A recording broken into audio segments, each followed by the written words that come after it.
Gitche Manitou est un parc national situé à la limite entre l'Iowa et le Dakota du Sud. Quand j'étais adolescente, tout le monde avait peur d'y aller à cause de ce qui était arrivé. On a l'impression que la mort rôde dans cette forêt. On est tout le temps sur ses gardes. On a peur que quelqu'un soit caché derrière un arbre et surgisse de l'obscurité. C'est glaçant.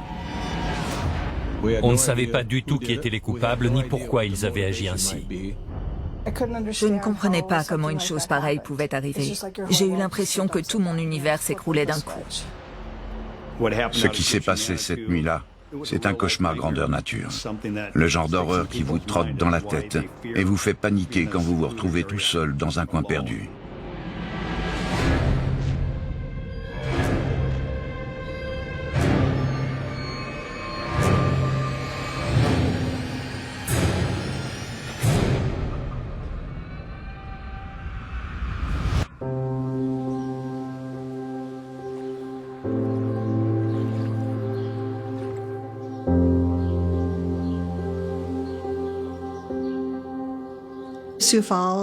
À l'époque, Sioux Falls était une petite commune où tout le monde se connaissait. C'était une ville sans histoire. J'ai grandi entourée de mes parents, de mon frère aîné, Bill, et de Mike, mon frère cadet. Mike était un chouette grand frère, même si on ne faisait pas grand-chose ensemble, vu qu'il avait 5 ans de plus que moi. Moi, j'étais la petite dernière.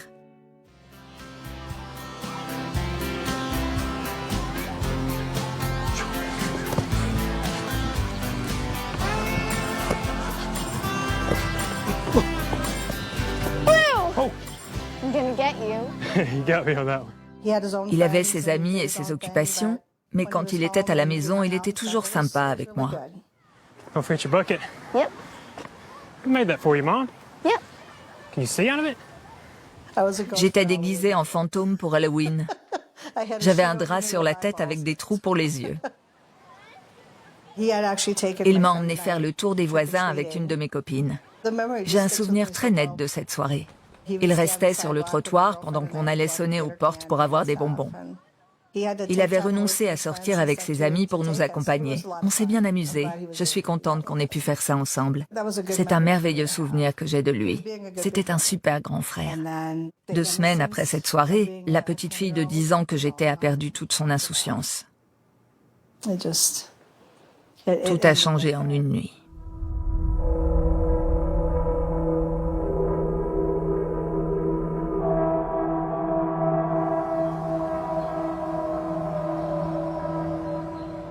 Le matin du 18 novembre 1973, un couple fait une balade en voiture.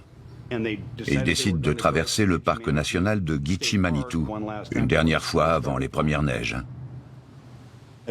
En chemin, ils aperçoivent plusieurs silhouettes couchées dans l'herbe qui borde la route. Le conducteur se gare et dit à sa femme de rester dans la voiture.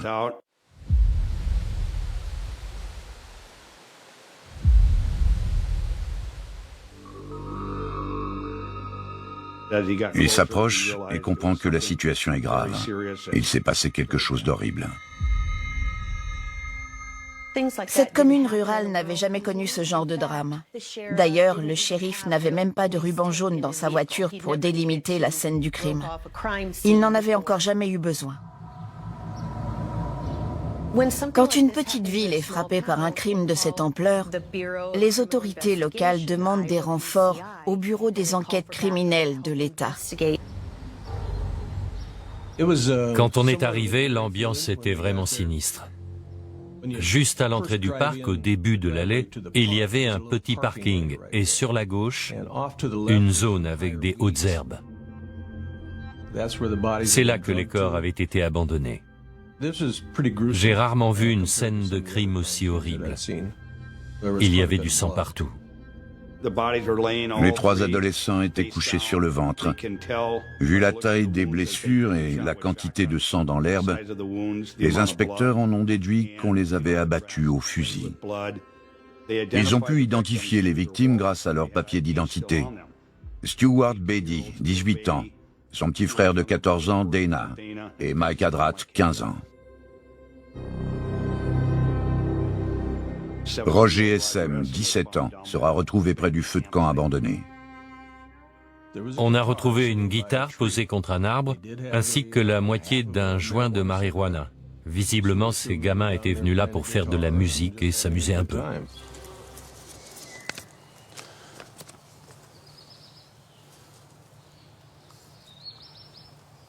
.12 gauge.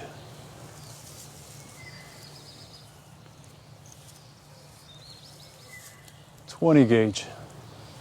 16 gauge.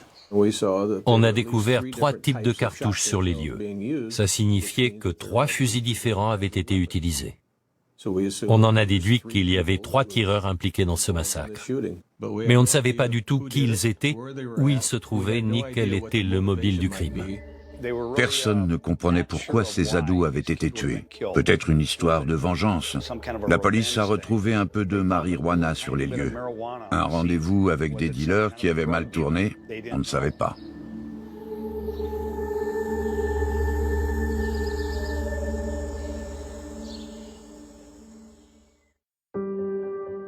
Mike Adrat était mon meilleur ami depuis toujours. Il vivait tout près de chez moi. On jouait au baseball et au basket tous les deux. Il était hyper sportif. Il avait fait 42 tractions d'affilée en 6e, un record inégalé pendant 25 ans. Les frères Beatty étaient très liés. Stuart jouait de la guitare, mais la famille n'avait pas les moyens d'en acheter une deuxième pour son petit frère. Alors il lui apprenait à en jouer sur la sienne dès qu'il avait un peu de temps. Tout le monde aimait Roger SM. Ses professeurs, ses camarades de classe. C'était un jeune homme enthousiaste et très sympathique. Il s'arrêtait volontiers pour parler aux gens et il était toujours prêt à rendre service.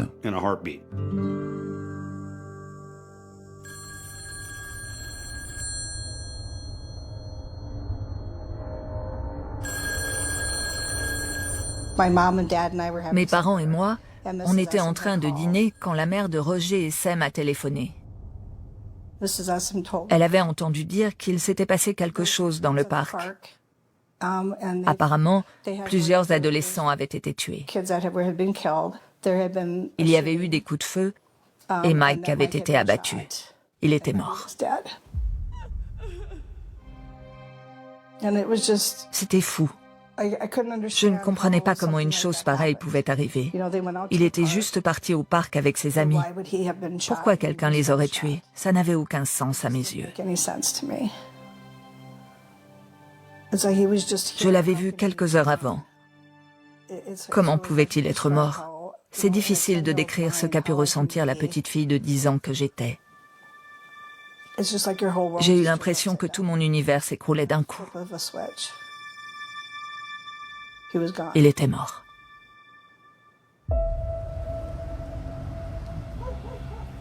La police a interrogé tous les parents.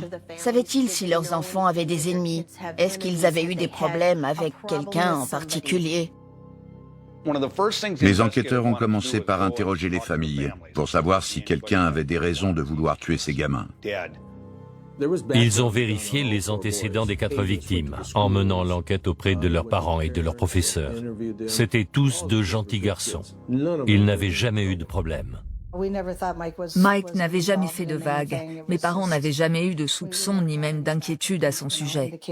Il n'avait rien d'un délinquant. Et les amis avec qui il était ce soir-là non plus. Le bureau des enquêtes criminelles et la police de Sioux Falls ne disposaient pas de beaucoup d'indices, juste les 4 cadavres abattus à coups de fusil. Les familles ne leur avaient fourni aucune piste. Un vent de panique a soufflé sur la ville. Il n'y avait pas eu de meurtre dans la région depuis une éternité. Les gens ont commencé à fermer leurs portes à clé, même les moins inquiets. Et quand ils sortaient faire leurs courses, ils emportaient une arme avec eux. Tout le monde avait peur. Le Midwest était une région plutôt sûre en 1973. Il n'y avait pas des meurtres d'adolescents à tous les coins de rue. Pourquoi avait-il été abattu? Est-ce que c'était l'œuvre d'un tueur en série? D'un psychopathe? Qui ferait une chose pareille?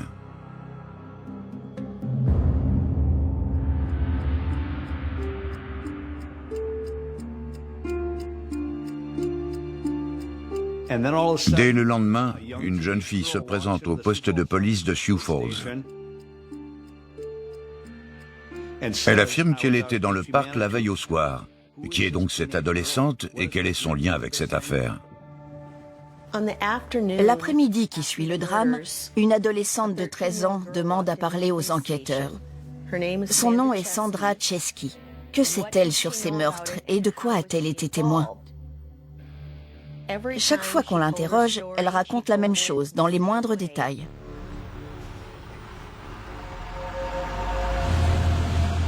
Stuart et les autres garçons sont passés la prendre en voiture pour aller au parc de Gitche Manitou.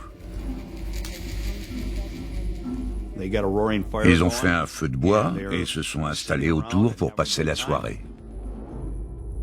Did you guys hear something? Yeah, you're not used to being in the woods, are you? Ils ont vu apparaître 3 silhouettes dans l'ombre à une quinzaine de mètres de là. Il y a une première déflagration. Roger s'écroule. On entend un deuxième coup de feu. Et Stuart se met à crier. Il les force à les suivre le long d'un chemin, jusqu'à ce qu'ils arrivent près d'un pick-up qui était garé là. L'un des hommes fait monter Sandra dans le véhicule et il l'emmène. Il lui raconte qu'ils sont de la police, de la brigade des stupes, et qu'ils ont tiré sur ses amis avec des fusils hypodermiques. Puis il lui demande « Où est-ce que tu habites? Je vais te ramener chez toi. » So we read your statement. It says right here that you said that these men said they were cops. That those shots you heard were tranquilizer guns. Did anything about that seem odd to you? Ça paraissait complètement invraisemblable. Qui aurait pu croire cette histoire? 3 hommes qui sortent de nulle part et qui tuent 4 adolescents sans aucune raison. Et finalement, ils épargnent une jeune fille qui a tout vu et vont même jusqu'à la raccompagner chez elle. Ça n'avait pas de sens. Pourquoi aurait-il épargné une personne après en avoir tué 4 autres? Pourquoi laisser un témoin en vie? Let's start by stating your first name. Certains enquêteurs ont refusé de croire son histoire.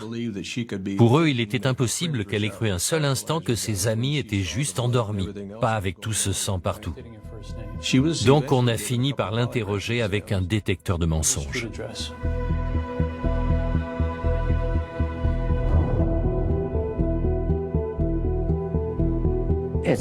C'est dur quand on ne vous croit pas. Vous avez même du mal à comprendre comment c'est possible.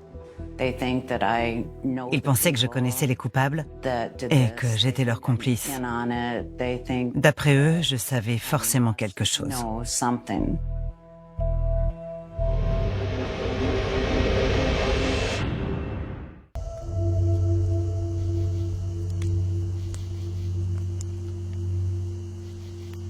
It's gonna be a good night, guys. I don't know. It's kind of creepy out here. Nah, come on, Sandra. There's nothing to worry about. Okay. Just promise me you won't leave me alone out here. Of course. Promise. Don't worry about that.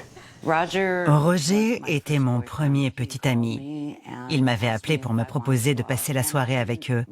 Je ne connaissais pas le parc de Gitche Manitou. Je ne savais pas où c'était. J'ai hésité parce qu'il m'a dit que c'était un peu loin. Avec nous, il y avait Stuart et son frère, Dana, et aussi Mike Hadrath.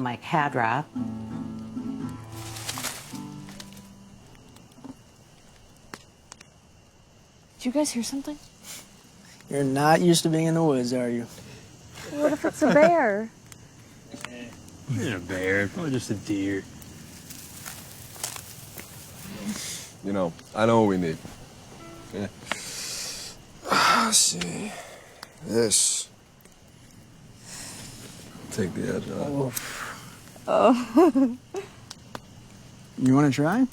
Me? Yeah. Oh, okay. Just like this? Yeah, just...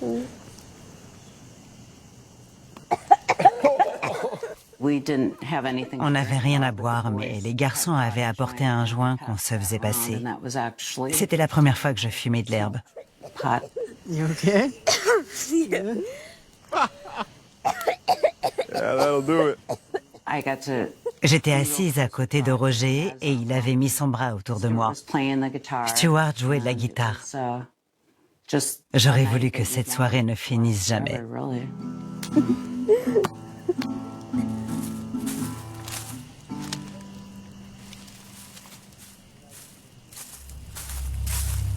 Oh yeah, I heard that. Did you guys hear that? Yeah. Soudain, tout a basculé.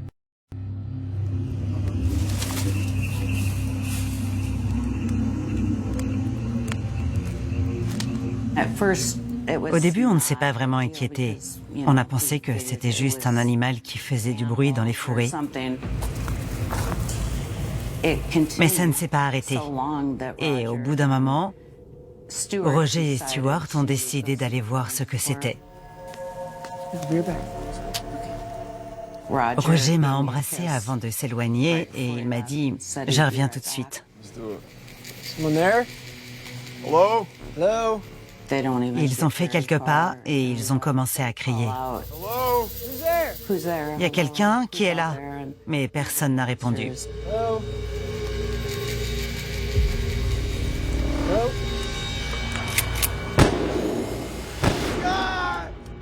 Et c'est à ce moment-là que tout a dégénéré.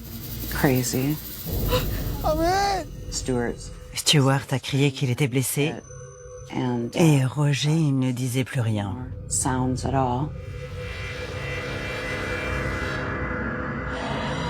This is the police. Narcotics. Ils ont dit qu'ils étaient de la police. J'ai pensé qu'ils nous étaient tombés dessus parce qu'on fumait de l'herbe. Mike leur a demandé « Qui êtes-vous ? Qu'est-ce que vous voulez ? Pourquoi vous nous tirez dessus ?» Hey man, who the hell do y'all think it is? Il y a eu un nouveau coup de feu et Mike s'est effondré.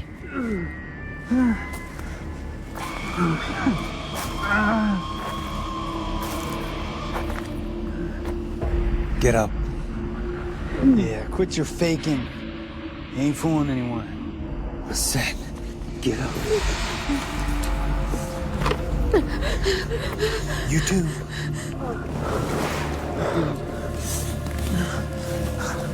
Junior, keep your sights on these guys. You got it, boss. Il y en a un que les autres appelaient Boss. C'était le chef. C'est lui qui nous a dit de nous éloigner du feu de camp et de prendre un chemin sur le côté. Celui qu'ils appelaient JR était petit et trapu. Et il y avait un troisième homme. Il était blond, plus mince. Le chef l'appelait Face de l'âme. Hey, Hatchet Face. Keep an eye on the boys. I'll see you both back at the farm later. You're coming with me, girlie. What's going on? Is Roger okay? He'll be fine in the morning. These guns aren't real, they're just tranquilizers. Le chef m'a dit qu'ils avaient tiré avec des fusils hypodermiques. Ça m'a rassuré. What are we gonna do about you? You gotta listen to me. You gotta do exactly what I say. Get in the truck. Il m'a dit que j'étais jeune et qu'il allait tout faire pour me tirer de là et m'éviter des ennuis. Il a ajouté « Fais ce que je te dis et je t'aiderai ». Il m'a fait monter à l'avant du pick-up. Il voulait me séparer des autres. Je me suis retournée et j'ai aperçu les garçons pour la dernière fois.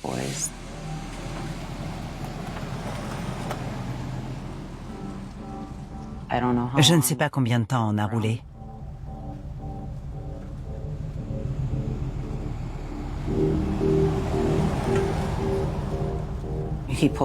Il s'est garé devant une vieille ferme, perdue au milieu d'un grand terrain, avec une allée pour les voitures. J'espérais qu'on allait retrouver les garçons, mais je ne les voyais nulle part.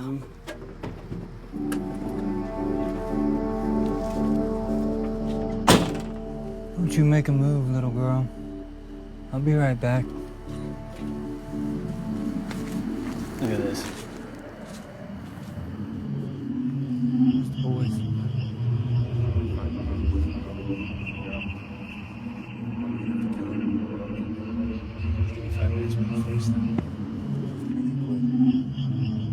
Je m'attendais à ce que le chef revienne me chercher, mais au lieu de ça, c'est JR qui est venu.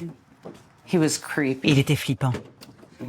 Et il est vite devenu menaçant. Il m'a dit de me déshabiller. Je ne savais pas quoi faire. J'ai hésité. Il a commencé à m'arracher mes vêtements. Après ça, j'ai eu l'impression que mon esprit se dissociait de ce qui arrivait à mon corps.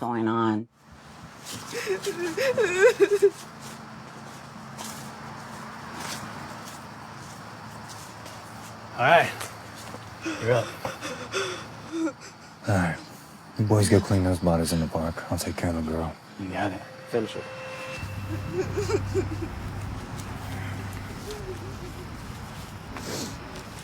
Hey. That wasn't so bad, was it? Celui qui m'avait violée s'est éloigné et le chef est revenu me voir. Il m'a dit, tu vois, c'était pas si terrible. J'étais déjà sous le choc, mais ça m'a anéanti. En tant qu'officier de police, il était censé me protéger et pourtant, il avait laissé cet homme me violer.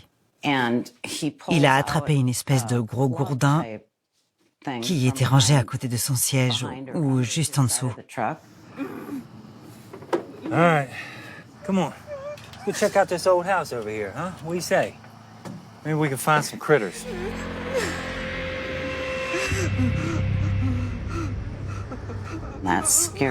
J'étais complètement terrorisée. J'étais sûre à 100% qu'il allait me tabasser à mort dans cette maison à coups de gourdin.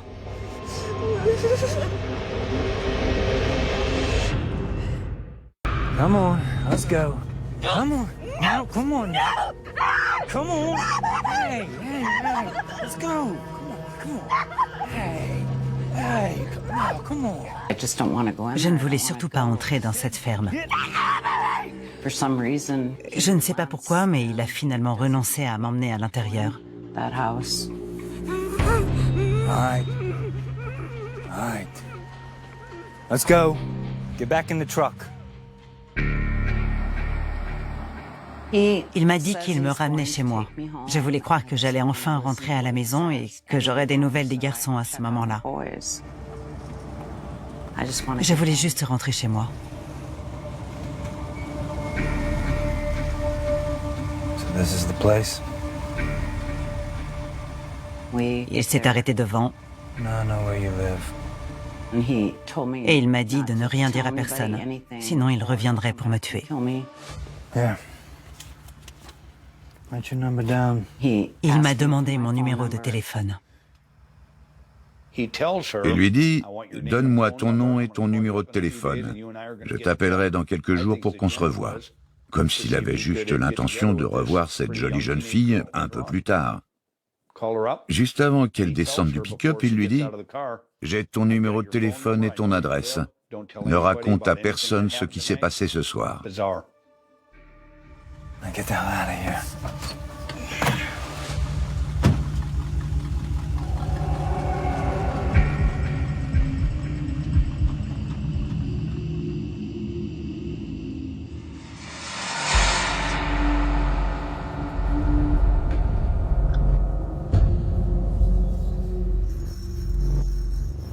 All right. Looks like everything's checked out. Can I see Roger now? Is he okay? Sandra, I'm sorry to have to tell you this, but those men were not police officers. And those definitely weren't tranquilizer guns. Your friends aren't coming back. They're gone. J'ai enfin réalisé que mes amis étaient morts, mais je ne comprenais pas pourquoi. J'avais l'impression qu'un poids énorme m'était tombé dessus et m'avait écrasé au sol. Je n'arrivais pas à y croire. C'est à ce moment-là que ma mère est arrivée. Je me souviens que je me suis jetée dans ses bras. Elle m'a serré très fort et on s'est mis à pleurer toutes les deux.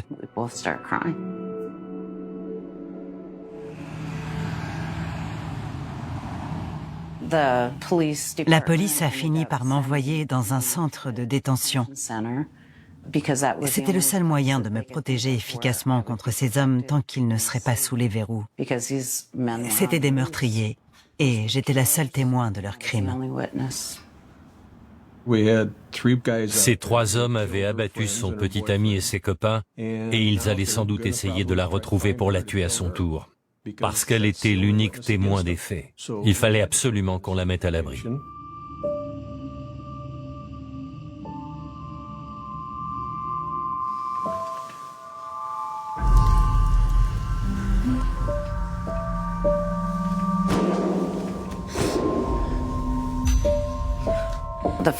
La première nuit que j'ai passée au centre de détention en tant que témoin a été comme un long cauchemar. Je ne sais même pas comment j'ai pu m'endormir. Ça tournait en boucle dans ma tête. Je pensais aux garçons et j'imaginais ce qu'ils avaient dû vivre. J'aurais tellement voulu les retrouver. Leur visage me hantait. Je les revoyais partir avec ces hommes armés de fusils et je revivais sans cesse mes derniers instants avec Roger, quand il m'a embrassée en me disant qu'il revenait tout de suite.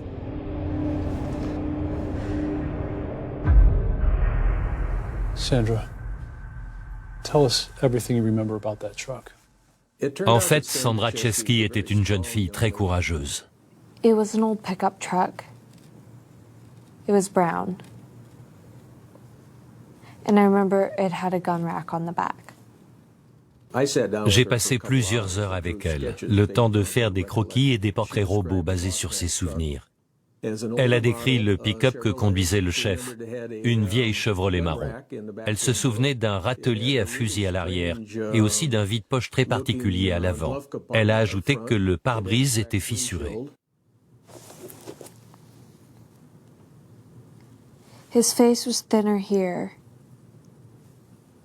And his hair was shorter on the sides and more wavy up top. Avec son aide, j'ai fait un croquis de la ferme devant laquelle elle avait été violée.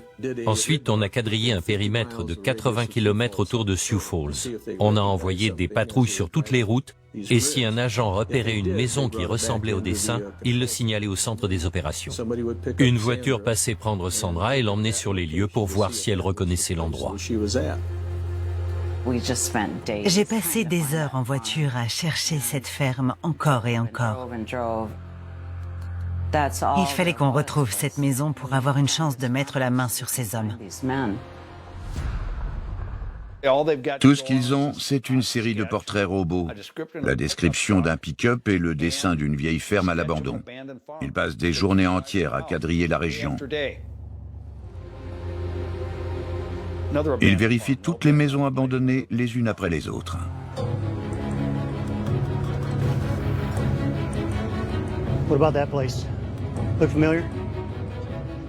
Par moments, la frustration prenait le dessus.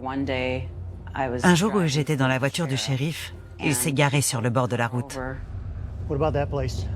No, I don't think that's it.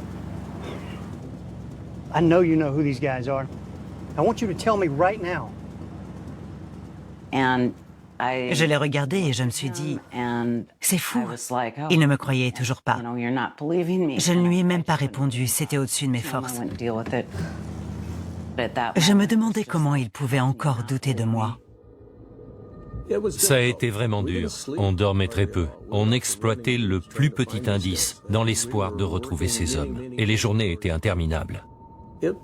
On voulait mettre la main sur les coupables et on était prêt à suivre n'importe quelle piste pour réussir à les traîner devant la justice. Les pistes se font rares, jusqu'au jour où on leur signale une autre maison à l'abandon au nord-ouest de Sioux Falls. J'étais dans une voiture avec 2 policiers sur une route de campagne, toujours à la recherche de cette ferme. Je n'avais plus beaucoup d'espoir.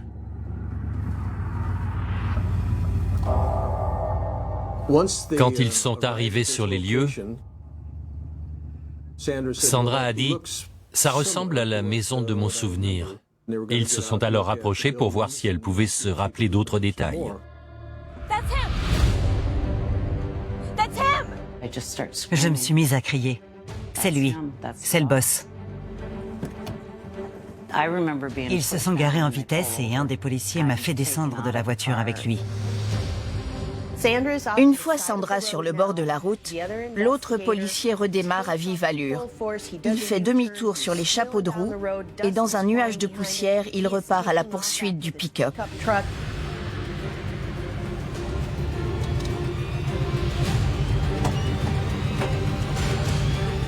500 mètres plus loin, il oblige le pick-up à s'arrêter. Il descend de sa voiture et s'approche.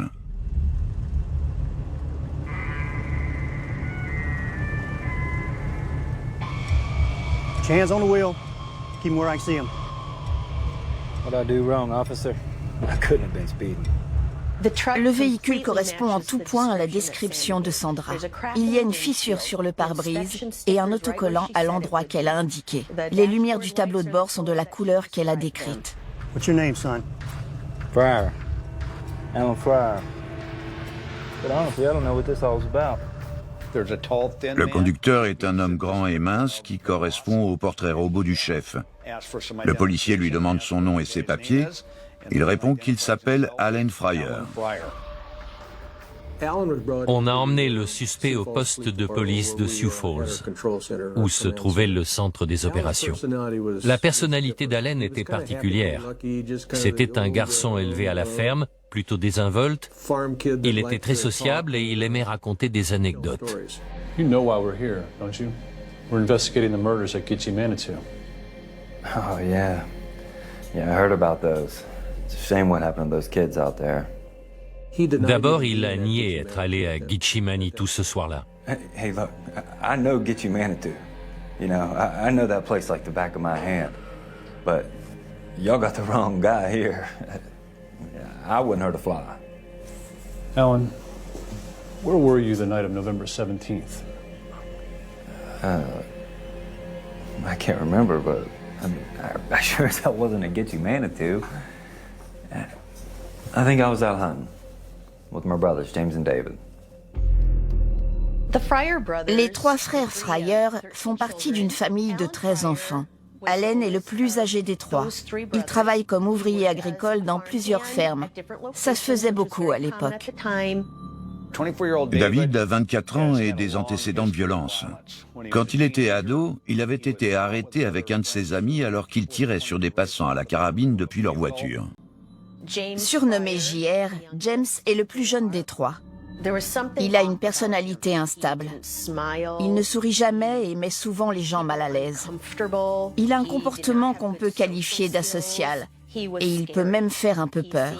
Parmi les trois frères, c'est celui qui paraît le plus instable, psychologiquement parlant. Il fallait que je les identifie formellement et j'appréhendais beaucoup ce moment. J'avais très peur de me retrouver si près d'eux. That's them. That's the boss. That's Hatchet Face over there. Je les ai reconnus sans problème. Je les ai désignés tous les trois, l'un après l'autre, sans aucune hésitation. And that's JR. On n'oublie pas le visage de quelqu'un qui vous fait subir de telles horreurs. C'est le visage qui hante vos cauchemars. Je voulais les identifier pour qu'ils soient inculpés et qu'ils paient pour leurs crimes. Très vite, David Fryer décide de plaider coupable. Du coup, il donne beaucoup d'informations à la police en racontant ce qui s'est passé ce soir-là. Les trois frères avaient décidé d'aller à Gitche Manitou pour chasser illégalement le cerf dans le parc. C'est pour ça qu'ils avaient des cartouches de chevrotine dans leurs fusils. Mais ils ont fini par changer de cible et ils ont abattu 4 adolescents. Oh. Yeah, just lay down. Okay, never done this before. We got pot. Wasn't that interesting? You know what's more fun than hunting deer? Let's do it. Let's crash the party.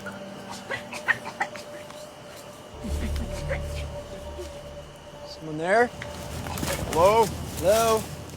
Sandra a déclaré qu'elle avait vu Allen épauler son fusil au moment du premier coup de feu juste avant que Roger s'écroule. David confirme qu'Allen est le premier à avoir tiré, imité ensuite par James. This is the police. Narcotics. Hey man, why are y'all doing this? Why are y'all coming out here? David raconte qu'après le départ de Sandra avec Allen, James et lui sont allés jusqu'au van de Stewart pour allumer les phares. Puis James a ouvert le feu avec son fusil. Il a d'abord abattu Dana, puis Stewart et enfin Mike. David explique qu'il a lui aussi tiré sur Stewart, mais il affirme que le garçon était déjà mort quand il a appuyé sur la détente. Poursuivi pour 3 meurtres et un homicide, David plaide coupable et il est condamné à la prison à perpétuité.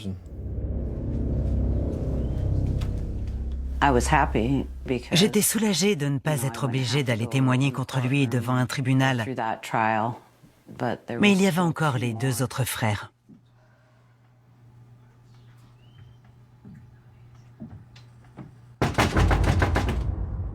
Je ne savais pas quelle serait la prochaine étape. James et Allen ont l'intention de plaider non coupable. Et en attendant, ils sont en détention provisoire dans la prison du comté de Lyon. Mais figurez-vous qu'un matin, la nouvelle fait le tour de la région. Allen et James Fryer se sont évadés. Les 2 accusés sont en cavale.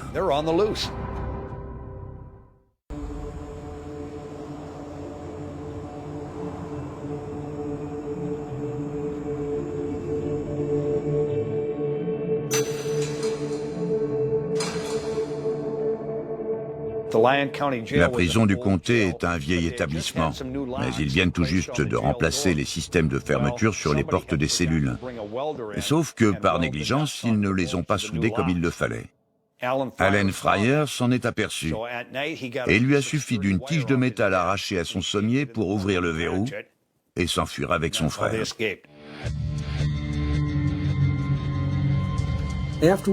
Dès qu'on a appris que les 2 frères s'étaient évadés, on a placé Sandra Chesky sous protection rapprochée. Ces hommes étaient des meurtriers. Ils avaient abattu 4 adolescents et elle était la seule témoin qui pouvait les envoyer en prison jusqu'à la fin de leur vie. La police montait la garde pour s'assurer que ces hommes ne pourraient pas mettre leurs menaces à exécution. Ils avaient promis de me tuer si je parlais. Elle vivait dans une petite commune rurale et on avait pour mission de la protéger à tout prix. On a passé la nuit chez elle, armés jusqu'aux dents, au cas où il viendrait essayer de la tuer. Les autorités organisent une chasse à l'homme à l'échelle nationale pour retrouver James et Allen Fryer. Les 2 frères volent un véhicule, pas loin de la prison, et se dirigent droit vers l'ouest. Ils traversent le Dakota du Sud et arrivent dans le Wyoming, à près de 800 km de leur point de départ. Là, dans la ville de Gillette, ils renversent un piéton qui traversait la rue et leur voiture est repérée. Une longue course-poursuite avec la police s'engage et s'achève par leur arrestation 2 jours plus tard. Quand la police les a rattrapés, ma famille et moi, on a crié et sauté de joie. On pouvait à nouveau respirer.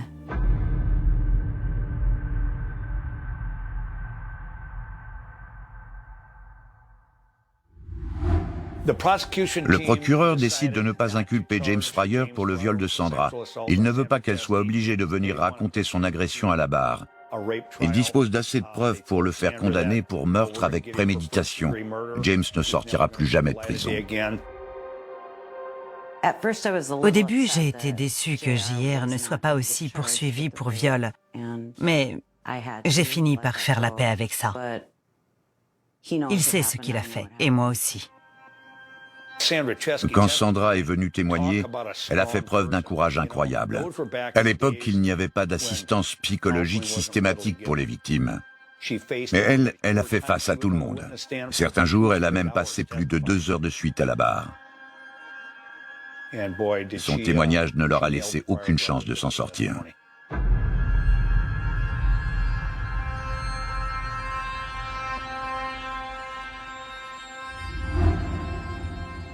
On était ravis qu'ils soient condamnés tous les trois à la prison à perpétuité. C'était un soulagement de savoir qu'ils allaient payer pour leurs crimes. Ça a eu une incidence sur ma vie entière de ne plus avoir Mike à mes côtés. Quand je regarde des photos de lui, je ne vois pas juste un ado de 15 ans, je vois mon grand frère. Je parle de lui souvent pour entretenir son souvenir. Je ne voudrais pas qu'on finisse par l'oublier. Il est toujours là. Il est présent dans mon cœur et il y restera toujours. Tous les quatre étaient des ados sympas et ils avaient la vie devant eux jusqu'à ce que ces hommes les assassinent. J'espère qu'on se souviendra d'eux encore longtemps parce que c'était des chouettes gamins. Vraiment très chouettes. Sandra, one more comment. Gitchy. Gitchy girl. Stay back. No comment. Les médias se sont jetés sur Sandra. Les journalistes étaient prêts à tout pour obtenir quelques mots ou une photo de la rescapée du massacre de Gitchy Manitou. On m'a dit baisse la tête pour qu'ils ne puissent pas prendre ton visage en photo. On m'a expliqué que les journalistes feraient leur possible pour publier mon portrait et que je devais tout faire pour éviter ça. Ça explique en partie pourquoi j'ai marché la tête baissée vers le sol pendant plus de 20 ans. Certaines personnes ne me croyaient pas, y compris dans mon lycée. Et je suis vite devenue infréquentable. J'ai dû vivre avec ce sentiment de culpabilité pendant des années. J'avais honte parce que j'étais la seule à avoir survécu. J'aurais dû mourir avec les autres. Personne n'avait l'air de penser que j'avais fait ce que je pouvais. Et même aujourd'hui, certains croient encore que j'étais complice. La petite rescapée de Gitchy Manitou est devenue une femme forte. Quand on pense aux horreurs qu'elle a vécues ce soir-là, c'est terrible. Ça me touche particulièrement parce que je suis enseignant. Je travaille avec des ados et je sais à quel point ces années-là sont importantes. Vraiment, ça me fait mal au cœur.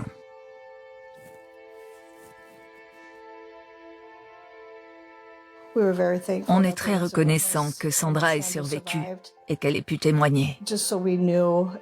Grâce à elle, on a su ce qui s'était réellement passé et la police a pu identifier avec certitude les trois coupables. Grâce à Sandra, on a pu mettre un point final à toute cette histoire, aussi dure soit-elle. Ces quatre garçons n'auraient jamais voulu qu'elle se sente coupable de quoi que ce soit. C'est terrible qu'elle ait vécu avec ce sentiment de culpabilité pendant des années, en plus de toutes ces images atroces qui doivent encore hanter sa mémoire. Des dizaines d'années plus tard, j'ai décidé de raconter ce qui s'était passé à Gitchy Manitou. Et c'est à partir de ce moment-là que j'ai commencé à me sentir mieux. J'ai pu relever la tête et me débarrasser de ce sentiment de honte. Cette histoire m'accompagne partout où je vais. Et eux aussi. Ils sont toujours présents dans mon cœur. Et ils me manqueront à tout jamais. Je ne peux pas les oublier. C'est libérateur de raconter tout ça aujourd'hui et je suis fière de pouvoir dire que ces garçons se sont conduits en héros.